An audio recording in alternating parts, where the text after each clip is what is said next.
আমি লিখি এখানে 11, 12, 13, 14, 15। আচ্ছা, এখানে দেখো আমি এ পর্যন্ত আসছিলাম, তারপরে তার মানে দশমিকের কত, দশমিকের 11 মানে হেক্সাডেসিমালে কত হবে, বি। এর পরে কত, বি। দশমিকের 12 মানে হেক্সাডেসিমালে কত হবে, সি। 13 মানে হচ্ছে ডি। 14 মানে হচ্ছে ই। এবং 15 মানে হচ্ছে কি, এফ। ঠিক আছে, আমাদের এতটুকু দরকার এফ পর্যন্ত। এখন হচ্ছে গিয়ে যদি অক্টালে লিখি সেম, তার মানে দেখো 10, দশমিকের 10 মানে অক্টালে কত হবে, 12। তো 12-র পরে কত, 13। 13 মানে কি আছে অক্টালের মধ্যে, আছে শূন্য থেকে 7, এই ধরনের সংখ্যাগুলোই হবে। ঠিক আছে, 13-র পরে কত হবে, 14। তারপরে কত, 15।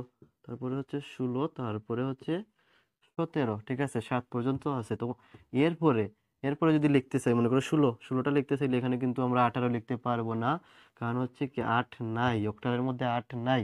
তখন আমাদের লিখতে হবে 19ও লিখতে পারবো না, ডিরেক্টলি 20 লিখতে হবে। ওকে, তো আমরা 17 পর্যন্ত গেলাম, এইটুকু পর্যন্ত আমাদের ঠিক আছে।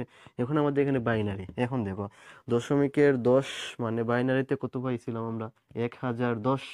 ঠিক আছে, তো তারপরে 11। তো দশমিক 1010-এর পরে কত হতে পারে আমাদের সংখ্যা, 10। দশমিকের 10 মানে হচ্ছে বাইনারিতে কত পাইছি আমরা, 1010। ঠিক আছে, 1010। তো দশমিকের 11 মানে বাইনারিতে কত হবে, তার মানে তো 1010-এর পরে একটা এক এবং 0 এবং 1 দিয়ে কোন সংখ্যা হয়, 1010-এর পরে হয় 1011। ঠিক আছে, 1011। তো 1011-এর পরে 12। তো দশমিকের 12, 12 মানে হচ্ছে বাইনারিতে কত, 1011-এর পরে ডিরেক্টলি সংখ্যা কত আছে, 0 এবং 1 দিয়ে, 1100। ঠিক আছে, এর আগে কোনো সংখ্যাই নেই। ঠিক আছে, তো 13 মানে কত হবে তাহলে, 1100 বা 1100, এরপরে কত হবে আসলে, 1101। ঠিক আছে, তারপরে 14 মানে কত হবে, 1110। আর 15 মানে কি, 1111। ঠিক আছে, আমাদের এই সংখ্যা পর্যন্ত মেইনলি শিখতে হবে।